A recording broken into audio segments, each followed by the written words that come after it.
Amém. Vamos continuar então nosso estudo do livro Vida em Comunhão. Hoje a gente vai estar falando sobre o capítulo 4, tá? Quem possui esse livro aí ou já leu alguma coisa dele? Pouca gente, hein? Já estamos no sexta palavra? Quarta? Quinta, talvez? Quinta palavra. Então, nós encorajamos você a adquirir esse livro, a ler esse livro. E nós estamos estudando esse livro já tem algumas semanas. Se você ainda não viu nenhuma palavra sobre esse assunto, todas elas estão no YouTube da igreja, tá? Comunidade Zelo no YouTube. Você vai ver lá não só essa série, mas todas as outras séries que pregamos. Já tem um bom tempo que nós estamos colocando as mensagens nesse lugar, no YouTube da igreja, tá? E você pode conferir lá os outros capítulos e os outros temas que falamos. Amém? Vamos, sem perder muito tempo, abrir em Lucas capítulo 22. A gente vai ler um texto muito interessante. Hoje o assunto é serviço, né? A comunhão cristã e o serviço dentro dessa comunhão.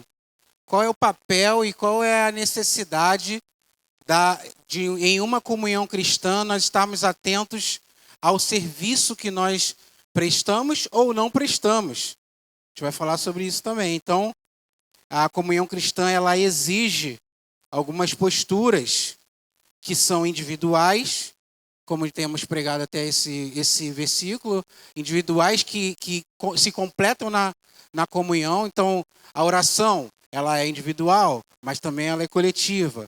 O cantar louvores, né? O período de isolamento que o irmão Jonatas pregou no domingo passado. Todas essas questões que o livro aborda tocam muito na questão pessoal e também se aplica na questão coletiva. Porém, o serviço é algo extremamente coletivo. Servir exige que tenha outro para ser servido. Então, a gente vai estar falando sobre isso. E em Lucas capítulo 22, nós vamos ler palavras do próprio Cristo, a partir do versículo 24. Vamos ler comigo? Todos abriram? Diz assim: Depois começaram a discutir entre si quais deles eram o mais importante. Jesus lhes disse: Nesse mundo, os reis e os grandes homens exercem poder sobre o povo e, no entanto, são chamados de seus benfeitores. Entre vocês, porém, será diferente. Repita comigo assim: entre vocês, porém, será diferente. Essa é uma frase que vai nortear o que nós vamos conversar hoje. Porque servir as pessoas tem uma conotação no mundo que vivemos. Mas Jesus ele já começa o assunto dizendo: entre vocês vai ser diferente. O jeito que a gente aprende sobre servir, o jeito que a gente vê como é o serviço no nosso mundo, na nossa vida cotidiana, Jesus olha e fala: gente, no mundo é assim, mas entre vocês vai ser diferente. Amém? Então a gente vai precisar entender que diferença é essa. Logo ele já vai dizer no versículo 26, que o maior entre vocês ocupe a posição inferior. Ou seja, já começa a transicionar um pensamento. E o líder seja o servo. O líder seja o servo. E aí Jesus complementa: quem é mais importante? O que está à mesa ou o que serve? Não é aquele que está à mesa? Jesus responde à medida do que é natural. O que está à mesa não costuma ser mais importante do que aquele que serve? Mas não aqui. Repita comigo: não aqui. Não aqui. Aqui aonde Jesus está falando aqui? No seu reino. Não entre nós. Não entre os seus discípulos. Não entre aqueles que ouvem as minhas palavras, diz Jesus. Então, não aqui. Pois eu estou entre vocês como quem serve. Eu estou entre vocês como quem serve. Quem está falando isso aqui é só o maior de todos. Não há como ser, como nós cantamos durante vários minutos aqui, não há como ser igual ou maior que o próprio Cristo. Então, se ele diz, eu estou entre vocês como quem serve, ele deixa um padrão bem claro para a gente. Amém? Então vamos orar. Senhor, nós te agradecemos por essa palavra, nós te agradecemos por estarmos nessa manhã, como o nosso irmão Jonathan orou na nossa oração coletiva, antes de começar essa reunião. Esse dia pode ser um dia que pode marcar toda a nossa história, Senhor. Então nós estamos aqui com os nossos ouvidos abertos, com os nossos corações abertos, com a nossa mente e o nosso corpo em disposição àquilo que o Senhor está fazendo nesse dia. Porque sabemos que onde o Senhor habita, onde o Senhor está, as coisas são transformadas, as coisas são modificadas. E talvez, e na verdade com certeza, todos nós que estamos aqui precisamos da Tua presença nessa manhã. Precisamos do Teu toque nessa manhã. A começar de mim aqui, com esse microfone na mão. Senhor, que nossa mente e nosso coração estejam cativos à Tua obediência, à obediência do Senhor, para que possamos ouvir e obedecer a Tua palavra. Essa é a minha oração, em nome de Jesus. Amém. O capítulo 4 do livro Vida em Comunhão, do Bonhoeffer, qualquer um que você escolher aí. A gente não é alemão mesmo, né? Então tá tranquilo. O capítulo 4 começa com Bonhoeffer discorrendo sobre a forma natural em que uma reunião de pessoas não demora a aparecer o pensamento de julgar e classificar umas às outras. Então, nesse capítulo, Bonhoeffer já começa falando, olha, gente, de forma comum, juntou 2, 3 pessoas, vai, em algum momento, iniciar um processo que, nesses versículos que nós lemos, diz assim no 24. Depois de começarem a discutir entre si qual deles era o mais importante. Então, nós temos 12 homens com Jesus, ouvindo as palavras de Jesus, e entre uma pausa e outra de alguma ação de Jesus, os irmãos estavam ali sentados, discutindo sobre a salvação, discutindo sobre a presença de Jesus, as curas que ele fez. Não, eles estavam ali discutindo quem era o mais importante. Isso é muito interessante, porque Bonhoeffer vai falar que isso não demora a acontecer. Sabe, nós somos uma igreja de poucos anos, mas se amanhã alguém aqui falar, vamos abrir uma igreja nova, não vai demorar para alguém lá dentro dessa igreja começar a falar, quem é o mais importante entre a gente? Quem é o mais importante aqui? E vão ter discussões, vão ter conversas, né, Daniel? Vão ter um monte de coisa. Por quê? O homem, ele vai ter uma inclinação natural em querer classificar e julgar as pessoas, umas às outras. Então, vou citar Bonhoeffer aqui, ele vai dizer assim, o fato é que uma comunidade cristã precisa saber que certamente, de algum modo, surgirá entre eles a ideia de discutir sobre qual deles é o maior. Trata-se da luta do homem natural em busca de autojustificação. E ele só a encontra na comparação com o outro. Ou seja, para que nós consigamos gerar dentro do nosso coração um sentimento de justificação, de autojustificação, nós naturalmente só vamos encontrar isso quando nos comparamos com o outro. E por que começar a falar de serviço tocando nesse assunto? Porque não dá para servir de modo cristão um ao outro sem que antes nós tenhamos em mente que precisamos rejeitar esse tipo de pensamento. A nossa autojustificação, ela não é compatível com o serviço cristão. Quando nós nos autojustificamos, quando nós procuramos dentro de nós as nossas próprias justificações, nós automaticamente vamos estar em dificuldade para servir uns aos outros. Bonhoeffer continua. Autojustificar-se e julgar são duas coisas que andam juntas. Do mesmo modo como ser justificado por graça e servir fazem parte do mesmo pacote. Então nós temos 2 pacotes aqui. Um é autojustificação e o julgamento, onde nós olhamos para nós mesmos e tentamos nos diferenciar do outro para que, ao diferenciarmos uns dos outros, nós encontremos justiça nossa própria, interior, e nos sintamos bem. Mas Jesus vai dizer, não, o Bonhoeffer vai dizer que esse segundo pacote é ser justificado por graça, e a gente vai falar um pouco mais sobre isso, e servir, que faz parte do outro pacote. Enquanto nós estivermos tentando nos auto-justificar e tentando discutir entre nós quem é o maior, a gente não consegue tomar a postura que Cristo nos exige de sermos servos. Então, como nós lemos, Jesus ele vai dizer que não é dessa forma que nós agimos. Ele vai, no texto de Lucas, Jesus faz um paralelo entre a inclinação humana e, por que não dizer, o modo pelo qual a sociedade se organiza. Então, Jesus vai dizer, nesse mundo, os reis e os grandes homens exercem poder sobre o povo e, no entanto, são chamados de seus benfeitores. Ou seja, os reis, os dominantes, eles vão olhar, o povo vai olhar para esses homens e vai dizer, eles são merecedores de serem servidos, porque eles fazem benfeitorias para nós, quando na verdade estão subjugando esse povo. Mas Jesus ele vai dizer, não é assim que eu quero que vocês entendam. Jesus deixa claro que no seu reino não será dessa forma. E aí, vamos continuar aqui. Por que nós temos essa auto-inclinação? O Bonhoeffer vai dizer que a gente, o modo como nós nos olhamos, ou olhamos para nós mesmos e para o irmão, passa pela percepção sobre quem o irmão é e quem nós somos.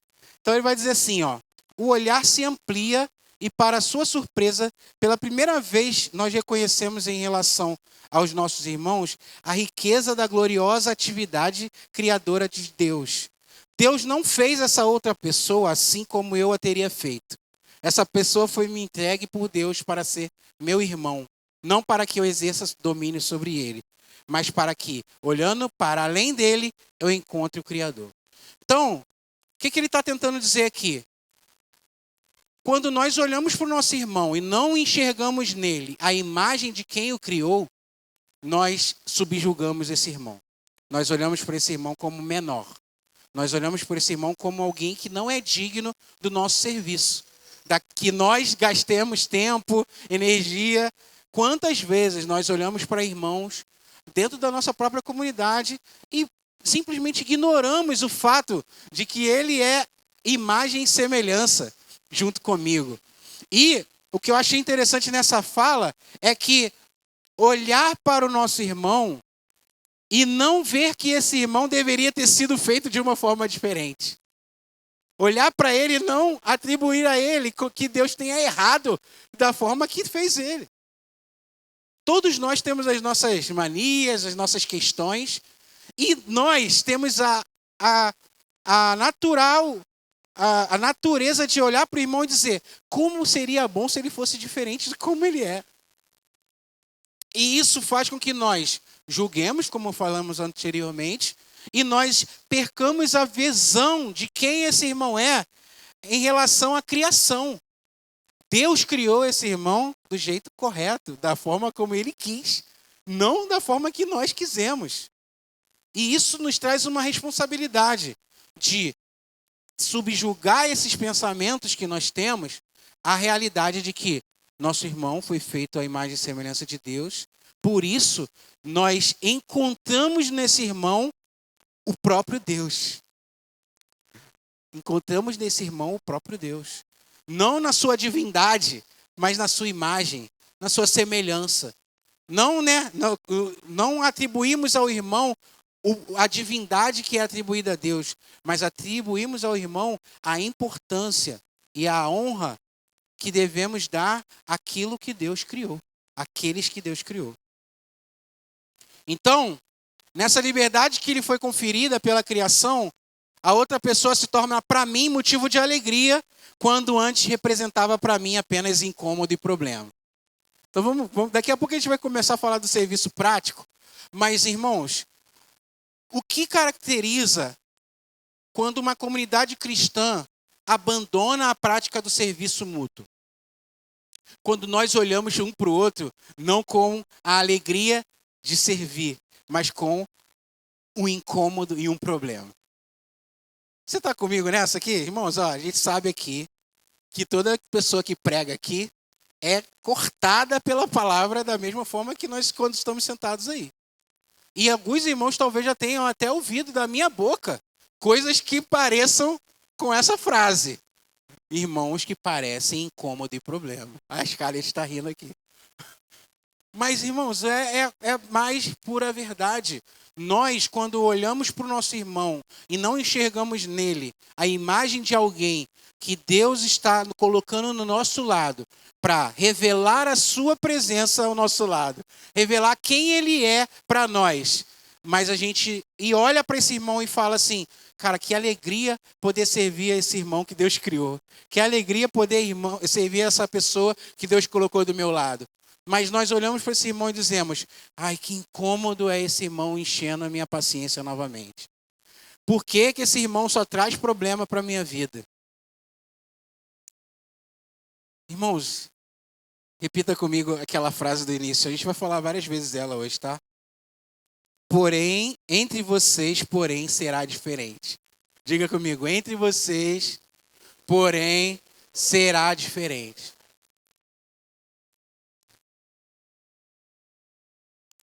A relação entre irmãos na comunidade não deve ser pautada pelas características pessoais. Eu fico falando às vezes rápido e eu perco o fôlego, tá ligado? A relação entre irmãos da comunidade não deve ser pautada pelas características pessoais de forças e aptidões, mas pela realidade de que somos criação de Deus, para que possamos juntos servir a Ele e a Ele servindo uns aos outros. E com Ele servindo uns aos outros.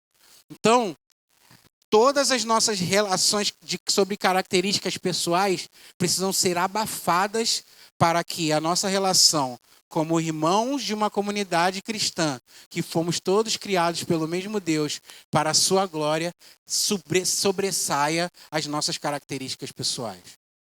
Por isso, toda a inclinação que temos de servir aos irmãos que mais se parecem conosco, servir aos irmãos que mais fazem aquilo que a gente gosta, servir aos irmãos por mais que possam nos dar algo em troca, tudo isso é rejeitado terminantemente no meio da comunidade cristã. Amém, irmãos? Amém, irmãos? Vamos chegar até o final, se Deus quiser. Essa realidade só permanece enquanto conseguimos enxergar no nosso irmão a imagem do Deus que nos resgatou. Então, a gente vai falar um pouquinho sobre isso mais para frente, mas olhar para um Deus que nos resgatou da forma que nós somos, um Deus que nos amou da forma que nós somos, é a chave para conseguirmos olhar para o nosso irmão e amar e servir a ele do jeito que ele é. E não do jeito que a gente queria que ele fosse. Ou até mesmo trabalha para fazer com que ele se torne. Porque isso é um outro erro que nós cometemos. Que a gente às vezes acredita que evangelizar é transformar o irmãozinho parecido comigo. Que não faz sentido nenhum. Porque precisamos todos nós sermos parecidos com Cristo. Todos nós sermos parecidos com Cristo. Por isso as nossas características pessoais, elas nesse contexto não servem para nada. Não servem para nós classificarmos. Ah, o irmão ali fala melhor, o outro não fala bem. Então esse irmão que tem mais facilidade com isso, aquele irmão tem menos facilidade com isso. Naturalmente nós conseguimos colocar cada irmão em uma caixinha. Mas no serviço cristão, essas caixinhas são desfeitas. Porque todos nós precisamos servir e sermos servidos da mesma maneira por conta da natureza e da dignidade que Cristo confiou a nós como resgatados por Ele, como salvos pela graça dEle, como criados à imagem dEle. Amém? Então, nossas diferenças deixam de ser um motivo para julgar e condenar e buscar a autojustificação, mas torna-se motivo de alegria mútua e de serviço mútuo. Então, quando nós entendemos isso, nós enxergamos que cada membro da comunidade cristã se torna indispensável nessa realidade. Todos têm uma importância. Repita comigo, todos têm uma importância. Vamos lá, no serviço cristão. No serviço cristão, todos têm uma importância. Todos têm uma tarefa a realizar na comunidade. E a exclusão de alguns decreta a morte dessa comunidade. Ou seja, se estamos em um ambiente onde alguns, por causa das suas características pessoais, são afastados da comunhão e são afastados da tarefa de realizar algum serviço dentro da comunidade, essa comunidade está fadada à morte. Você entende qual é a gravidade disso? Porque na comunidade cristã, ninguém pode ficar de fora da importância que existe no serviço indispensável de cada um de nós. Então, para a gente finalizar essa introdução,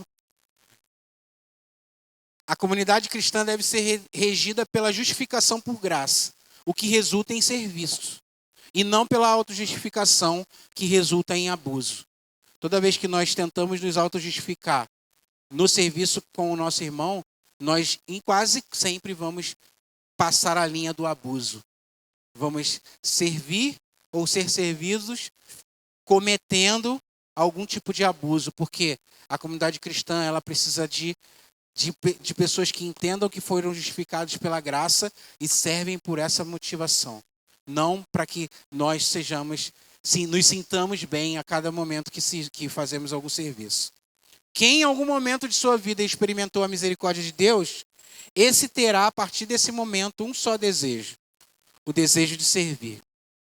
Esse não se vê mais atraído pela cadeira do juiz lá do alto, mas deseja encontrar aqui embaixo, em meio aos miseráveis e simples, porque foi ali que Deus o encontrou.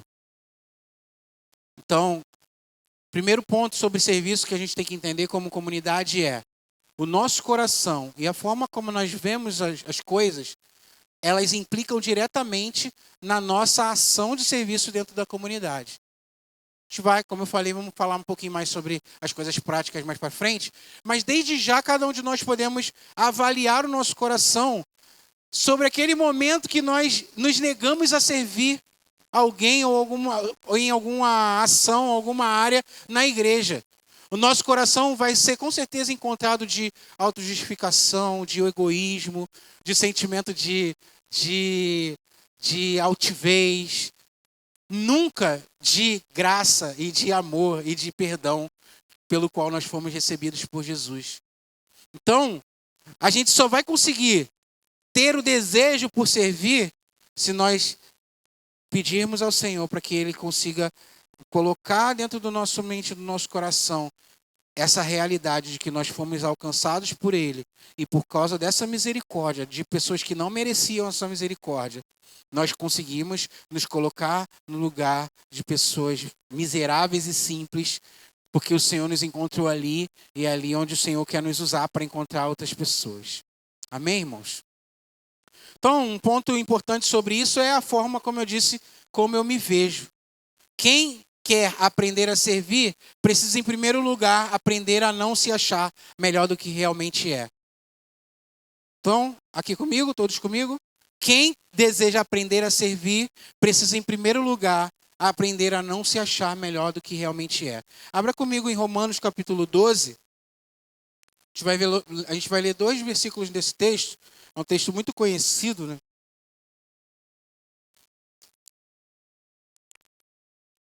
Vou colocar a hora aqui.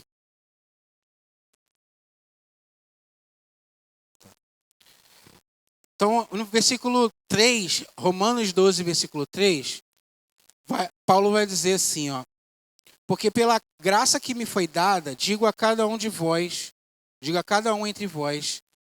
que não pense de si mesmo mais do que convém, mas que pense de si com equilíbrio, conforme a medida da fé que Deus repartiu a cada um.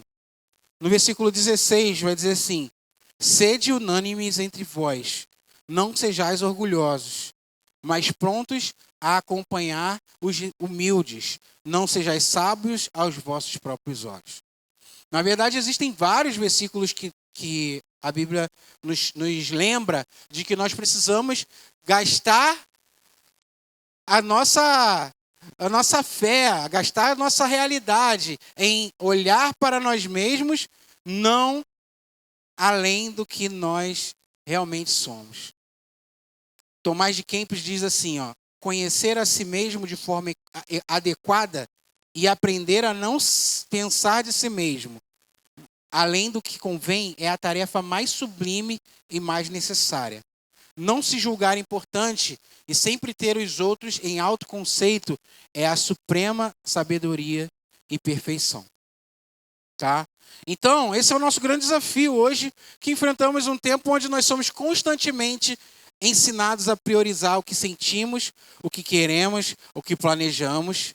Se você abrir seu Instagram aí, colocar na Reels, vai aparecer um coach aí dizendo que você tem que se amar mais, você tem que se fazer um monte de coisa a mais. A gente não está anulando o autocuidado, né?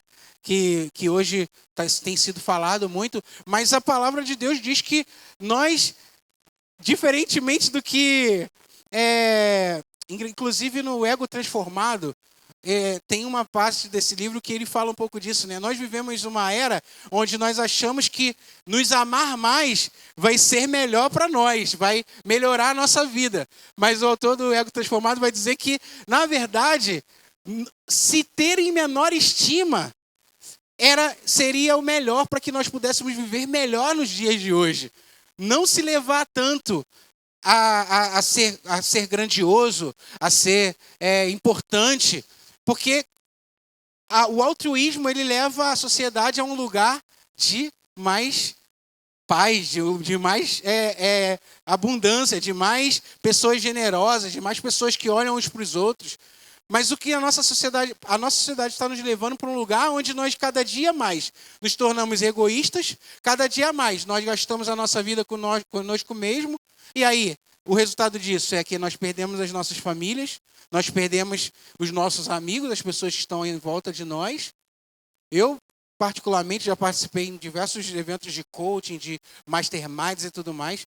E, cara, o que se vê nesses lugares são pessoas indo passo a passo em direção a uma vida solitária, rica, cheia de bens, mas sem ninguém ao lado dela, porque ele destruiu tudo para chegar no lugar onde eles estão dizendo que é para chegar.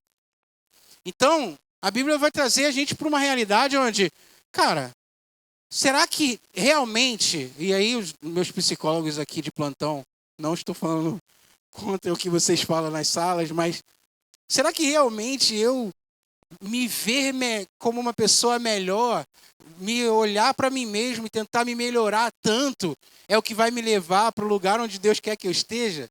Porque Deus está dizendo, cara, você não é isso tudo que você diz que você é. Você não é tão importante assim quanto você acha que é. Então, Cristo nos convida com a sua graça a viver a partir do perdão dos nossos pecados. E a palavra fala que quem muito foi perdoado, muito é grato. Muito ama. Então, se você está sentindo hoje que você está com seu amor esfriando pelo Senhor, pela sua obra, comece a se ver mais como alguém que precisava do perdão e foi alcançado. E não como alguém que merece as coisas que quer. Ah, eu faço isso porque eu mereço.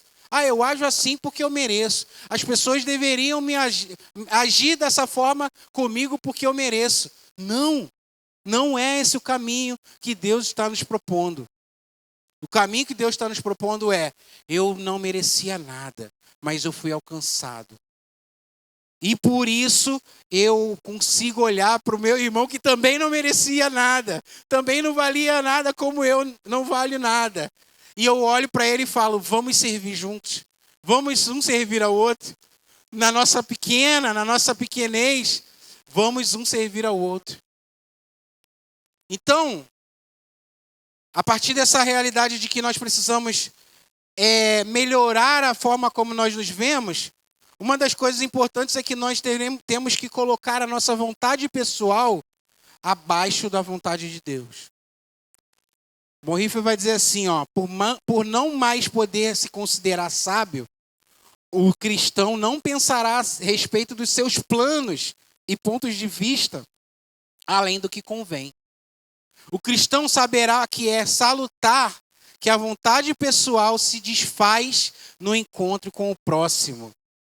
Ou seja, é saudável que a nossa vontade pessoal seja exterminada quando nos encontramos com o próximo. Poxa, eu vou me anular tanto assim? Esse é o convite dessa manhã, irmãos. Que a nossa vontade pessoal, ela ganhe cada vez mais importância quando nós estamos no encontro com o próximo.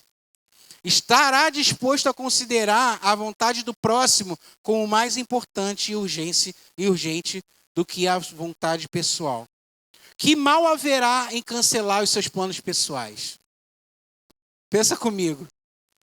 Quando a gente começa a olhar para a nossa vontade, colocar ela no lugar que ela deve estar, que mal haverá cancelar os meus planos, os seus planos? Que mal haverá?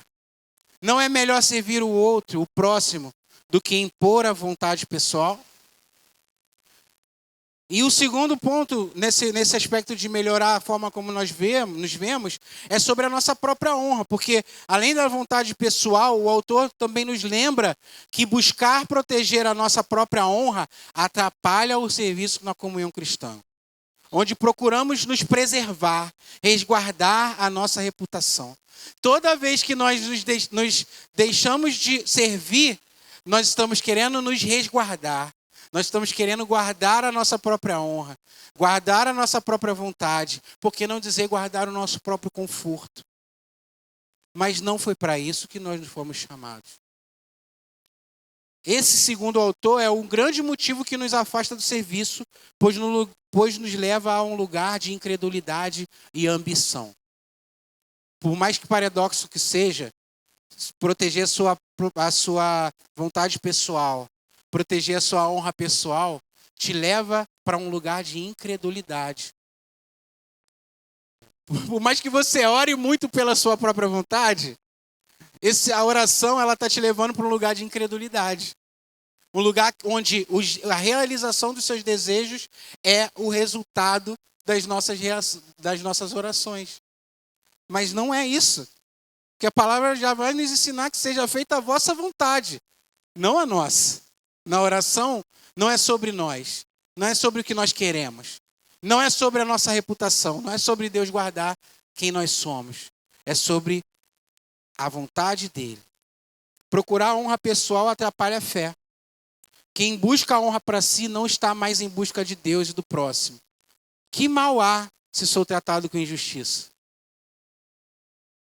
Quantos de nós já servimos e fomos tratados com injustiça a partir desse serviço? Aí a pergunta dessa manhã é, que mal há nisso? Que mal há de você ser ofendido e não responder essa ofensa?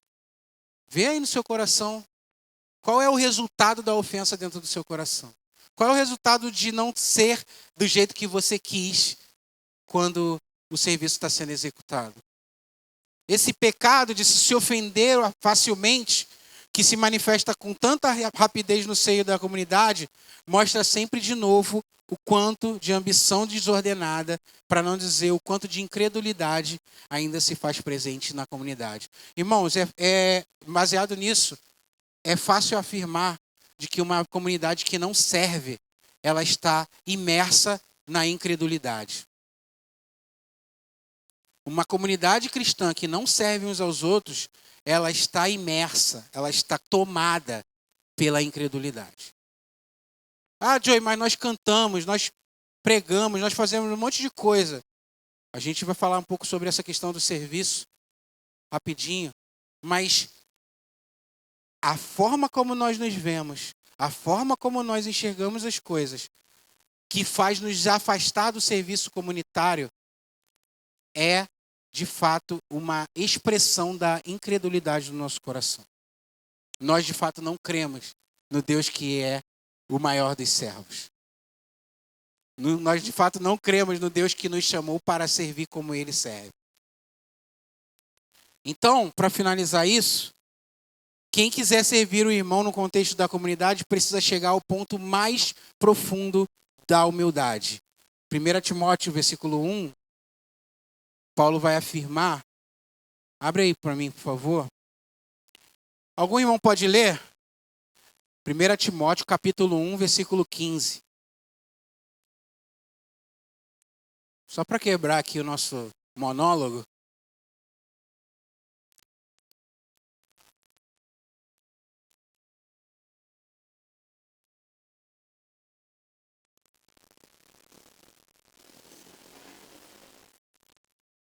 Paulo vai dizer o seguinte, ó, Cristo veio ao mundo para salvar os pecadores, dos quais eu sou o principal. Eu acho interessante que Paulo é um dos ícones, né, da realidade cristã, né? Mas tem algumas passagens que Paulo, por exemplo, tem uma passagem que Paulo vai dizer assim, ó, alguns irmãos recolheram ofertas para acolher algumas viúvas em certo lugar. Eu, infelizmente, não anotei essa referência. Mas Paulo vai dizer assim, olha, irmãos, e por esse motivo eu vou ter que ir lá para levar essas ofertas para eles e distribuir entre eles.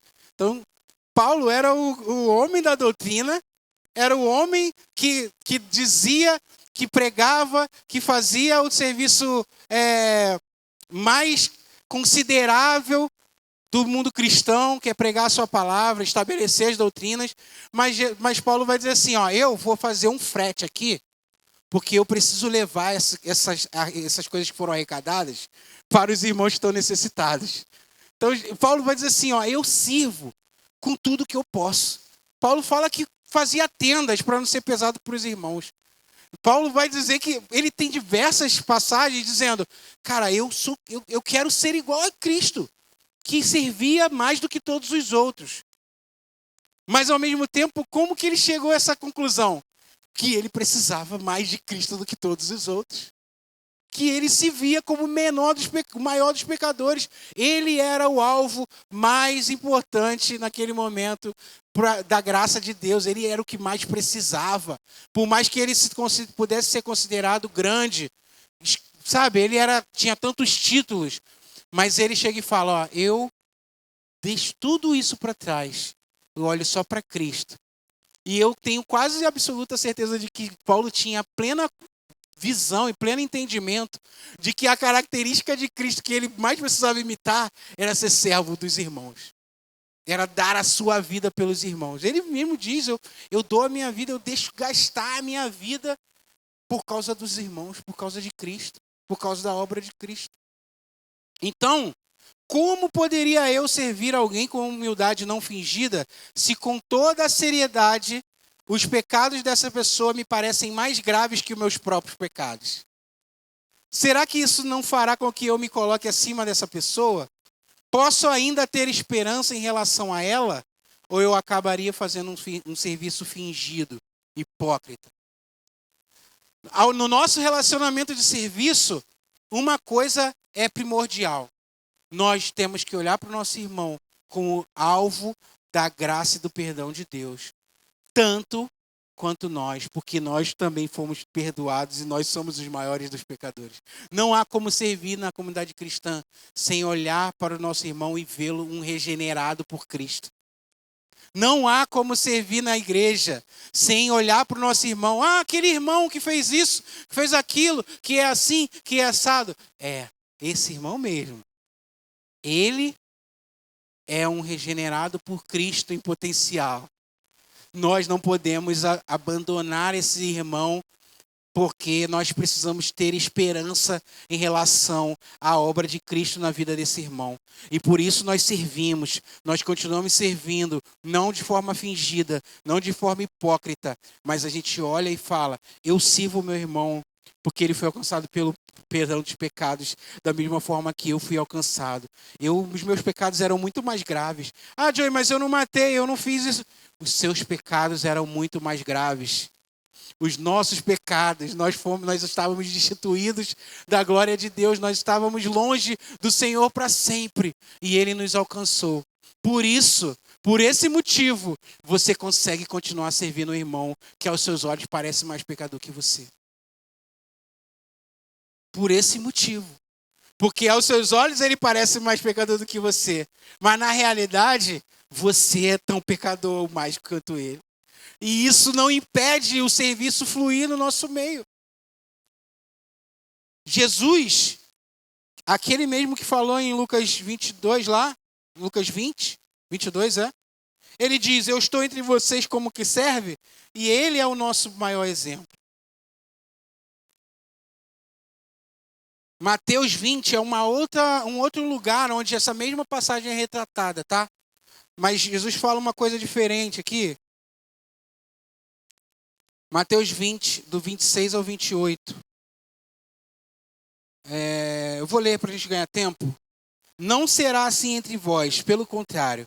Quem quiser tornar-se poderoso entre vós, seja esse o que vos sirva. E quem entre vós quiser ser o primeiro, será vosso servo. A exemplo de quem? Quem está lendo aí comigo? A exemplo do Filho do Homem, que não veio para ser servido, mas para servir e dar a sua vida em resgate de muitos. Então, quem é o nosso exemplo? Jesus. Ele sendo o maior. Ele sendo o maior. Ele abriu mão da sua grandeza e disse: eu vou estar entre os menores e eu vou ser o maior servo que eles vão poder ter. Eu vou ser a maior pessoa que vai servir no meio deles. Então, esse padrão de servo que nos é apresentado pelas Escrituras, Jesus é o maior exemplo. E, como nós conhecemos, Filipenses 2, ele se tornou o servo sofredor profetizado por Isaías 53. Então, esse é o nosso padrão, irmãos. Amém? Vamos para a prática? Bom, Bonhoeffer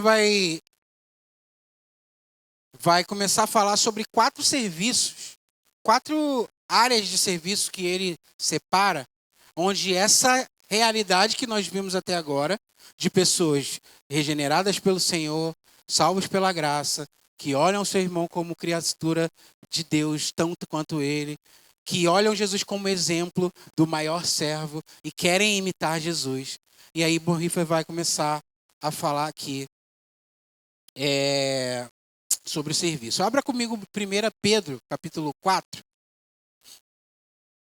1 Pedro, capítulo 4. Caramba, acabou meu tempo, né? Eu vou ser muito breve aqui, tá, gente? Eu acho.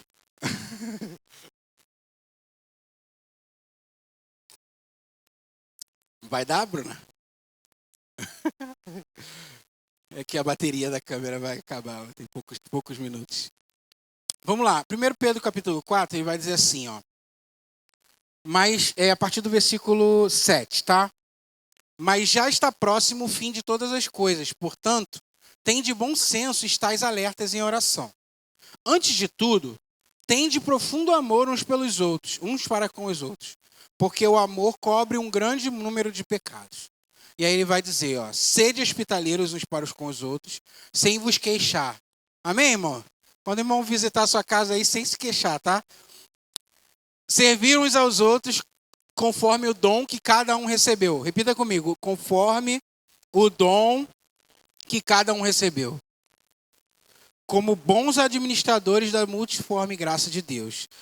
Vamos comigo. Se alguém fala, fale como quem comunica as palavras de Deus. Se alguém serve, sirva segundo a força que Deus concede, para que em tudo Deus seja glorificado por meio de Jesus Cristo, a quem pertencem a glória e o domínio para todo sempre. Amém.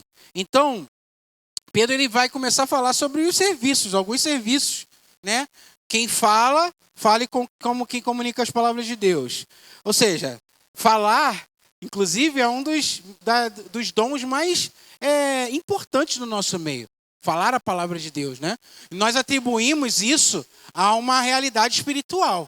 Quem fala a palavra de Deus, fala de algo espiritual.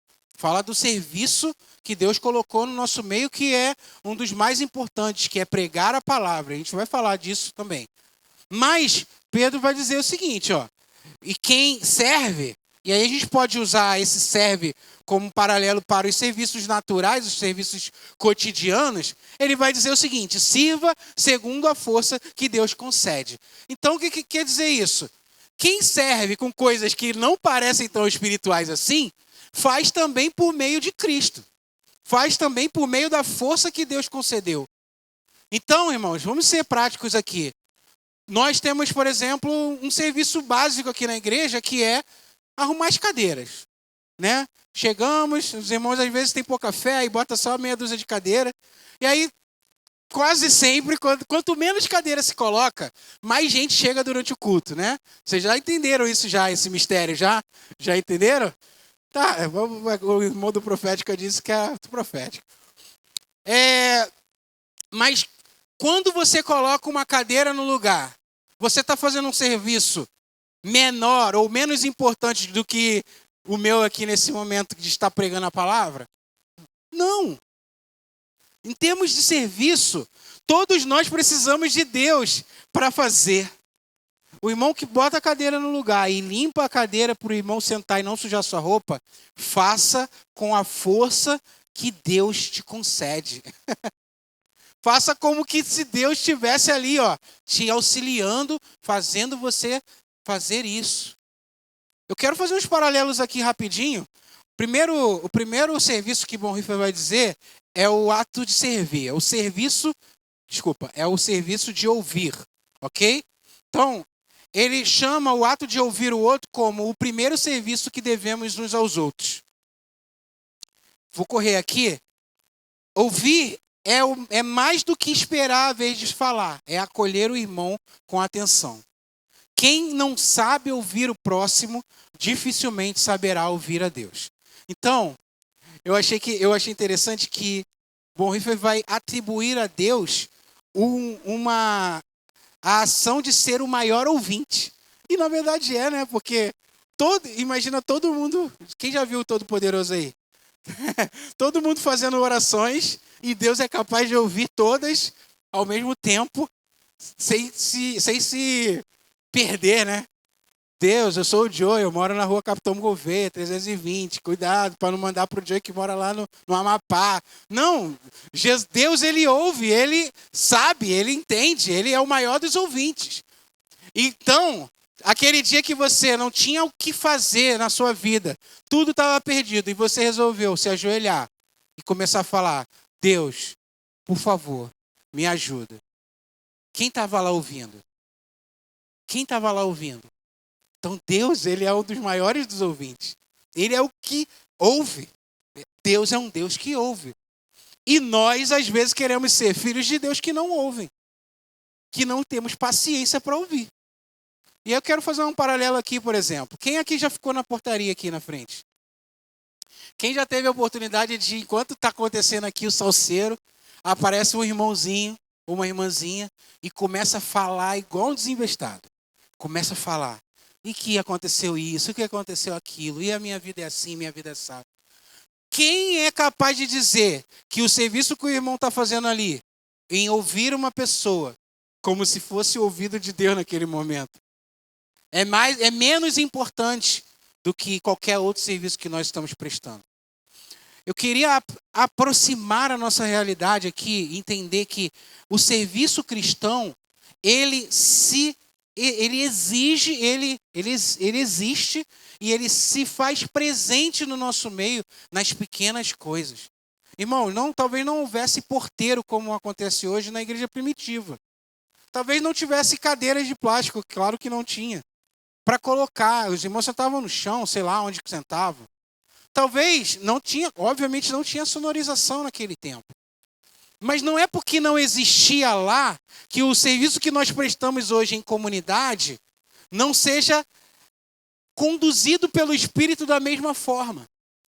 Então, nós que prestamos um serviço ao irmão, de ouvi-lo, nós estamos fazendo um serviço santo. Santo. Ouvir. Eu sou um irmão que aconselha na igreja.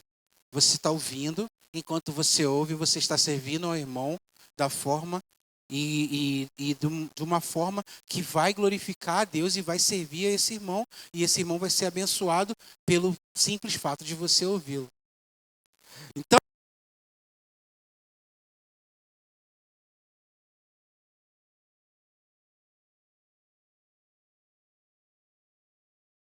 isso aqui? Amém. Aleluia. Que som, hein? Vou pregar até melhor agora, vou até 1 hora. Rapidinho, irmãos.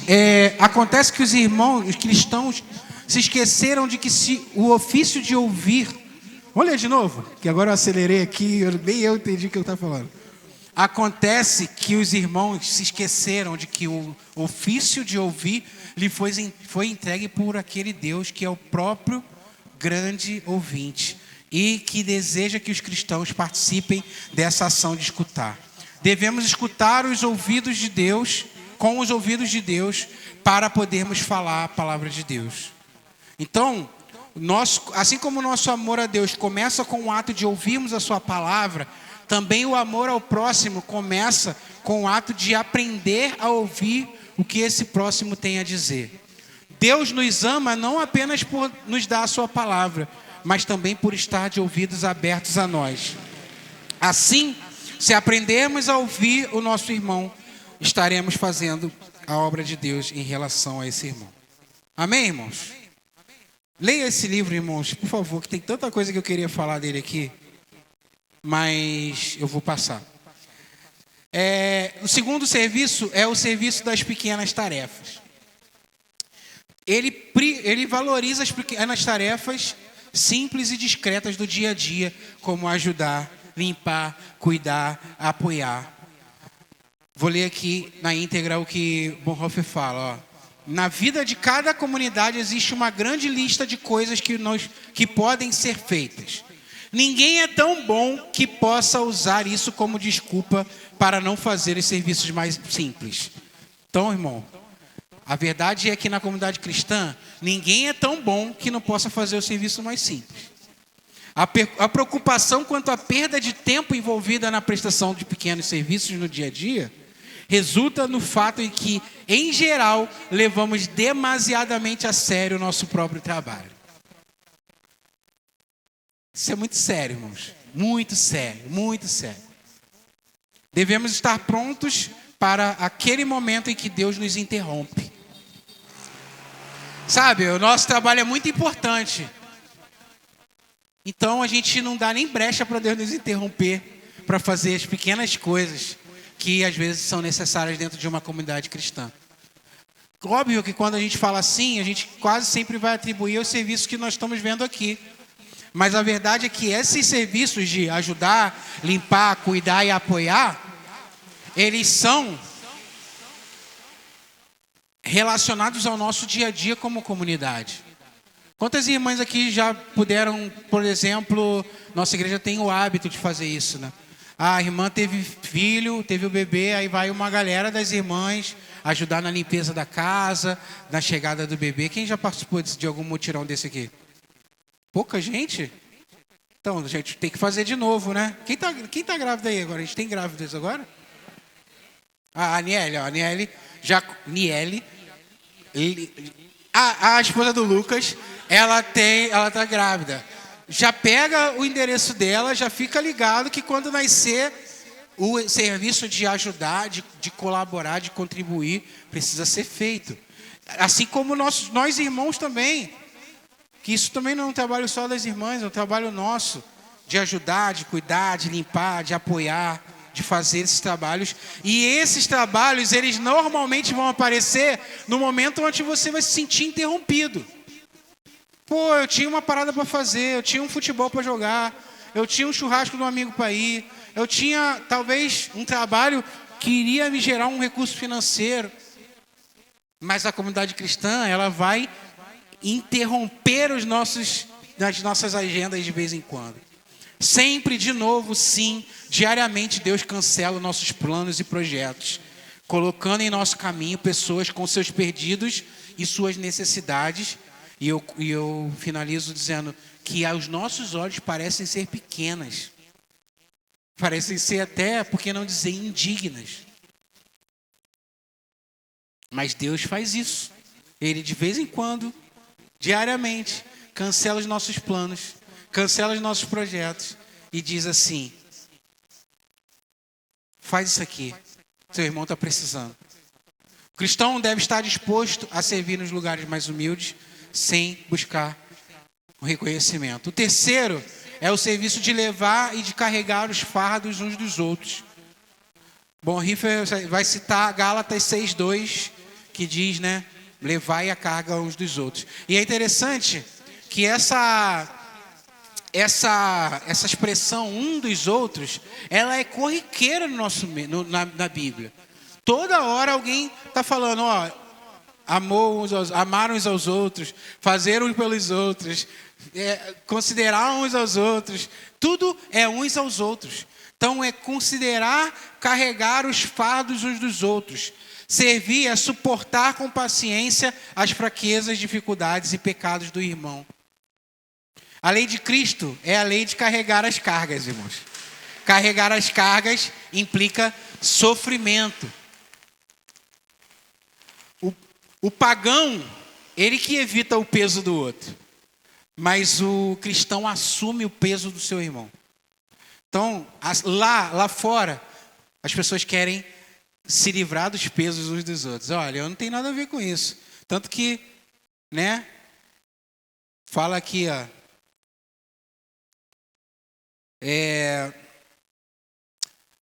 A questão de Caim, né, que fala assim, o que eu tenho a ver com o problema do meu irmão? O que eu tenho a ver com o outro? O que eu tenho a ver com o que ele fez? O que eu tenho a ver com a vida dele? Essa frase é uma frase muito, muito séria, né? Mas levar a carga um do outro é suportar a sua realidade como criatura de Deus. Isso significa amar e afirmar o outro como ele é, com suas diferenças. E ao suportar, o cristão aprende a alegrar-se com a realidade do outro. Amém? Essa questão de carregar a carga um do outro também fala um pouco sobre o pecado, sobre como a gente deve levar essa realidade, sobre carregar, suportar um ao outro nessa realidade de pecado, né? Vai dizer assim, o pecado de um irmão leva o cristão ao autoexame, a considerar sua falta de oração e intercessão. Porque, irmãos, é fácil a gente olhar para o pecado do outro e dizer, isso não tem nada a ver comigo. Aí ele é só um pecador. Ele é um sem vergonha, que fica fazendo essas coisas aí. Mas onde está o nosso papel de interceder, de orar pelo nosso irmão? Onde está o nosso papel de suportar os irmãos no meio da tentação? E dizer, irmão, sustenta o meu irmão. Deus, sustenta o meu irmão. Abençoa o meu irmão. E aí, isso implica na falta de oração, como eu falei, intercessão, que pode ser considerado um serviço espiritual, mas implica também na negligência no serviço, na admoestação e no consolo. Então, quando nosso irmão peca no nosso meio, nós precisamos suportar um ao outro, dando a ele o serviço, a admoestação, ou seja, exortar, dizer, irmão, isso está errado, você precisa mudar o seu caminho e dar consolo. Irmão, o Senhor vai te livrar disso, o Senhor vai te transformar. Eu estou orando por você, para que você consiga alcançar a restauração da sua vida, a restauração, você vai sair dessa. Isso é suportar uns aos outros, é não olhar para o pecado, e a palavra fala, né? O pecado ele faz separação entre Deus e o homem. O pecado normalmente faz separação, mas na realidade onde Cristo já pagou o preço pelos nossos pecados, o pecado não pode nos afastar. O pecado tem que ser um motivo para que nós servamos uns aos outros com mais afinco, com mais disciplina. Todo pecado individual afeta e sobrecarrega toda uma comunidade. Ainda assim, a comunidade pode alegrar-se do mesmo sofrimento, pois foi considerada digna de suportar e perdoar pecados. Olha, isso é muito grave, irmãos. Uma comunidade que foi considerada digna de suportar e perdoar pecados. Será que o pecado no nosso meio está fazendo a gente ser menos servos uns dos outros? Está nos afastando uns dos outros? Ou está nos trazendo uma alegria profunda em dizer, Deus, que bom que o Senhor colocou pecadores do nosso meio para que nós possamos ser dignos de suportar esse pecado um dos outros e apoiar, não o pecado, mas dar suporte para que as pessoas saiam da realidade de pecado. Isso não significa tolerar o mal, mas amar o outro mesmo quando é difícil. E por último, irmãos, o serviço da proclamação do Evangelho. Bonhoeffer vai dizer que esse é o maior serviço que um cristão pode prestar, é anunciar o evangelho. Falar a palavra de Deus é servir a fé do outro. Não com autoridade pessoal, mas como instrumento de Cristo. Porque não é a nossa palavra que estamos falando, irmãos.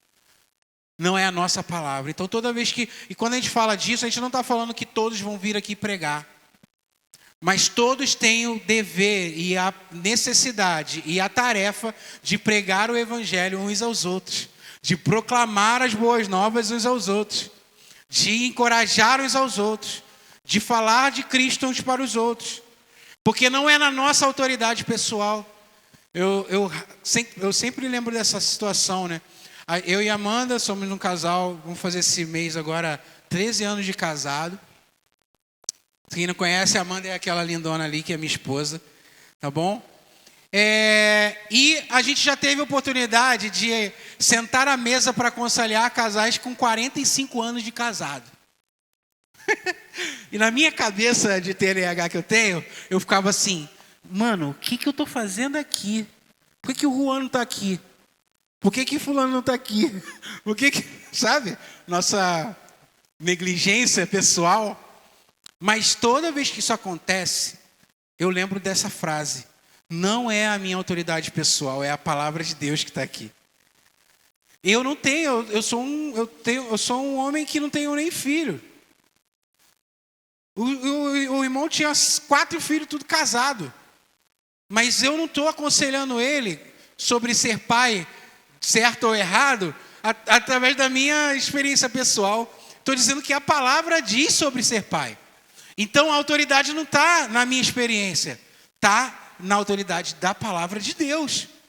Então, irmãos, se você sentar com um irmão que aos seus olhos parece muito mais experiente que você, muito mais preparado que você, muito mais inteligente que você, mas no momento que vocês estão sentados, a palavra de Deus veio à sua boca para pregar o evangelho a ele, para que ele se converta em alguma área, para que ele mude o caminho dele em alguma área, para que ele seja fortificado em alguma área, não é a sua boca que está falando, é a palavra de Deus.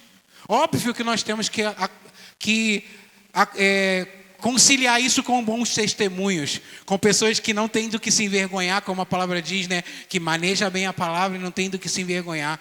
Mas a palavra de Deus, ela não depende da nossa autoridade. A palavra de Deus, ela é única, ela é eficaz, ela é poderosa para fazer o que ela precisa alcançar. Então, quando nós estamos diante dos nossos irmãos pregando a palavra, nós estamos fazendo o serviço da proclamação. Não está ligado a um ofício, não está ligado ao culto, não está ligado à função pastoral. Mais uma vez, fazendo correlação. Irmão, quando você estiver fazendo qualquer ação na sua igreja caseira, na sua casa, e você tem a oportunidade de abrir a sua boca e pregar, você está servindo ao Senhor, você está servindo ao seu irmão. Isso é o que Deus quer para a nossa vida. Deus não quer que nós sejamos pessoas que se eximem da responsabilidade de falar uns com os outros o que a palavra está dizendo no nosso meio. Então, nós precisamos entender que essa palavra, ela precisa ser falada no nosso meio. E esse serviço é o serviço de toda a igreja.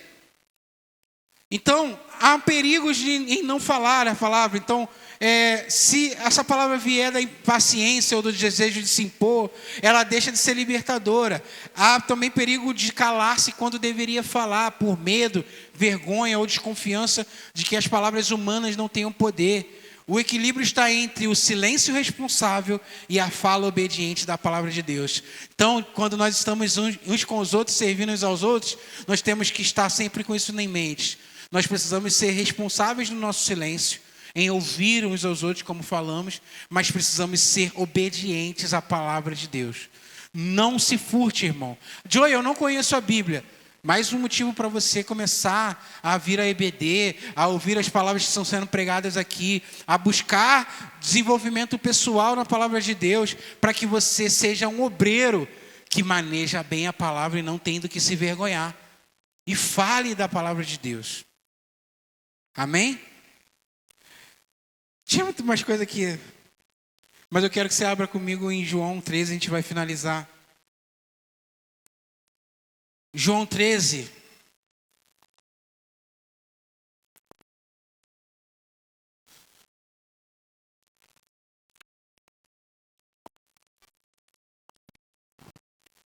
Jesus vai lavar os pés dos seus discípulos a partir do versículo 4.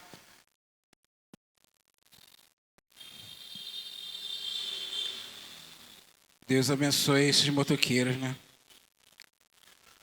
Vendendo buzina. João 13, versículo 4. Vamos ler juntos? Deixa eu só abrir aqui. E assim a gente finaliza. Jesus, ele vai lavar os pés dos seus discípulos. Levantou-se da ceia, tirou a vestimenta de cima e, pegando uma toalha, cingiu-se com ela. Todos nós já ouvimos essa passagem, já ouvimos pregações sobre ela. Nós sabemos que esse ato que Jesus fez aqui, ele foi uma exemplificação de alguém que se colocou como o menor servo da casa. O menor, aquele que menos tinha honra dentro daquela casa. Em seguida, Jesus pôs água numa bacia e começou a lavar os pés dos discípulos, a enxugá-los com a toalha com que estava cingido. Quando se aproximou de Simão Pedro, ele lhe disse: vai lavar os meus pés, Senhor? Jesus respondeu: o que faço agora você não compreende, mas vai entender depois. Então Pedro disse: o Senhor nunca lavará os meus pés. Pedro, né, sendo Pedro aqui.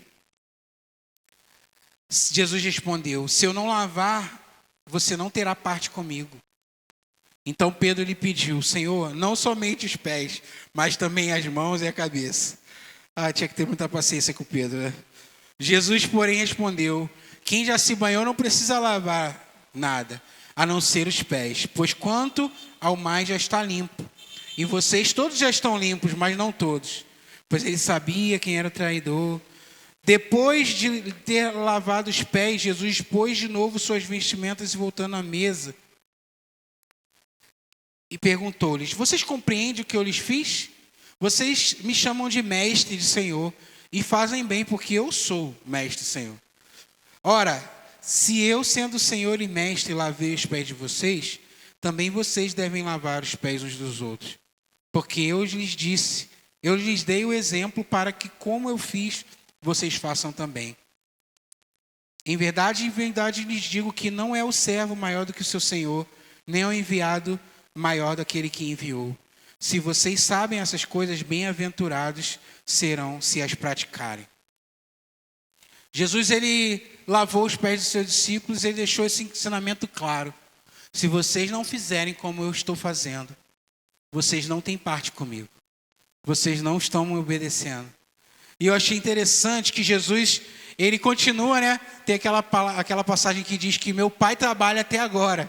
Meu pai serve até agora. Jesus está servindo a igreja até hoje. Ele está aqui no nosso meio, ele distribui dons, ele distribui talentos, ele distribui bênçãos sobre nós. Mas em Lucas capítulo 12, versículo 37, porque às vezes a gente ora e fala: Senhor, é muito sofrimento, é muita dor de cabeça, é muito problema. Né, Daniel? Você já fez essa oração, Daniel? É muita dor de cabeça. Só que Jesus, ele ama tanto isso que ele faz, e eu acho que essa é a maior questão que a gente teria que tratar hoje. Como amar o serviço? Como olhar para nós como pessoas que o nosso maior auge é servir como Cristo serviu? Eu sei que você tem plano, você quer fazer sua pós-graduação, seu doutorado, você quer abrir suas empresas, mas, irmãos, não há lugar maior do que ser como Cristo é, não como Cristo foi. Cristo, que tem um corpo, como nós cantamos hoje, ele serviu como nenhum outro. Ele está servindo hoje. Mas eu acho interessante que em Lucas 12, versículo 37, para a gente finalizar de verdade agora, tá? Não é aquele de pregador, não. Jesus, ele fala que nas bodas do Cordeiro, sabe o que ele vai estar fazendo lá, irmãos? Sabe o que ele vai estar fazendo lá? Jesus vai estar servindo.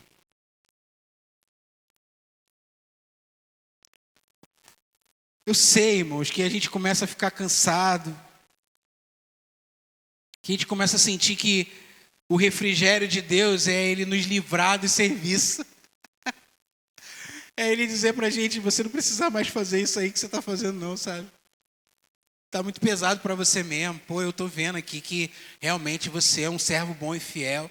Às vezes a gente tem uma ideia de que é isso que vai acontecer com a gente, né? Mas não, irmãos. A nossa eternidade é servir uns aos outros. É servir a Deus. É continuar sendo servos. Jesus em Lucas 12:37 diz assim: bem-aventurados aqueles servos que o Senhor,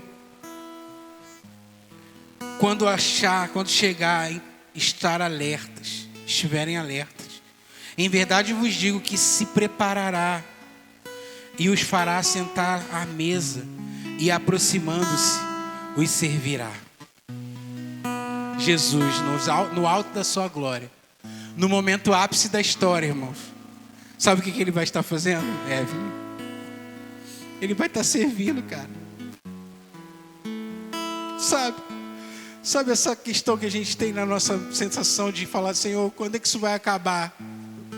Quando que a gente vai parar de dar a nossa vida pelo Evangelho? Nunca, irmãos. A nossa vida é o Evangelho. O nosso futuro é estar com Deus, é estar com Ele. É fazer o que Ele está fazendo. E o que Jesus está fazendo, irmãos? Ele está servindo. Se você ainda não conseguir enxergar a beleza que é ser útil na obra de Deus, você não vai alcançar e não vai entender a eternidade, irmão. A eternidade não é sobre nós nos sentirmos bem, nos nossos próprios conceitos. A eternidade é nós sermos satisfeitos por estar fazendo o que Deus mandou a gente fazer. Você consegue entender isso, irmão? Você consegue entender que essas coisas que você tem orado pedindo para Deus te livrar, na verdade é o lugar onde Deus quer que você esteja? Esse momento que você fala, Senhor, eu não aguento mais, eu quero uma igreja mais tranquila, eu quero um lugar mais tranquilo, mais aconchegante, eu quero irmãos menos caóticos, menos problemáticos. Irmão, isso não vai acontecer. Você precisa entender que o lugar que Deus quer que você esteja é o lugar de serviço, junto com Ele. Não é longe dele, irmãos.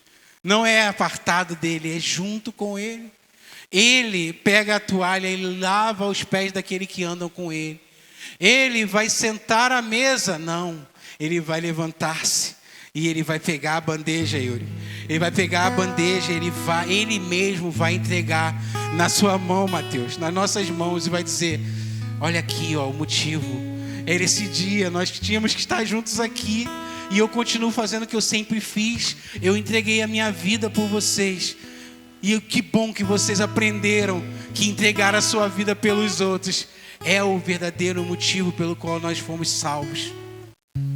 Então, irmão, eu queria orar para que Deus nos desse a bondade, a misericórdia, a graça de encontrar prazer em sermos encontrados fiéis no serviço, encontrados fiéis como homens e mulheres que disseram, eu entrego tudo, a minha vida não é mais minha. As minhas vontades não fazem tanto sentido assim. Os meus desejos não são nada perto dos seus desejos. A minha honra não é nada perto da sua honra, Senhor. O meu amor, ele precisa estar diante do Senhor, como o seu amor está diante de mim. E nós, todos nós juntos, amando uns aos outros, porque é assim que o mundo reconhecerá que somos filhos dele. É assim que o mundo reconhecerá, se amarmos uns aos outros.